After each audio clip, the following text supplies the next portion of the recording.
एक बार की बात है। एक दूर दराज के गांव में एक गरीब किसान रहता था।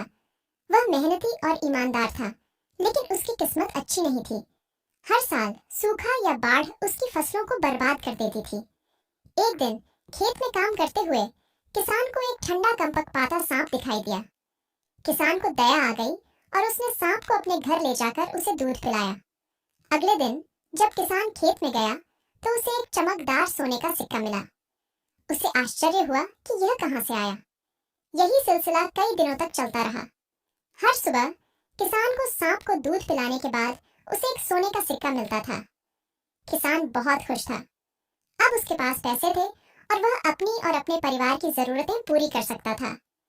एक दिन किसान के बेटे ने उसे सांप को दूध देते हुए देखा।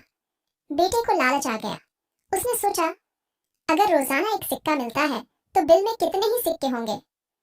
अगले दिन जब किसान काम पर गया तो उसका बेटा सांप के बिल के पास गया। उसने बिल में झांकने की कोशिश की, लेकिन सांप ने उसे डस लिया। बेटे की चीख सुनकर किसान दौड़कर आया। उसने देखा कि उसका बेटा जमीन पर बेहोश पड़ा है। किसान को बहुत दुख हुआ। उसने तुरंत अपने बेटे को डॉक्टर के पास ले गया, लेकिन डॉक्टर कुछ नहीं कर सके। बेटे की मौत हो गई। किसान को बहुत पछतावा हुआ।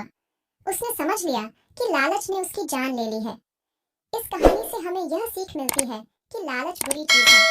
किसी पर दया करने का फल हमेशा अच्छा मिलता है। हमें अपनी किस्मत में संतुष्ट रहना चाहिए।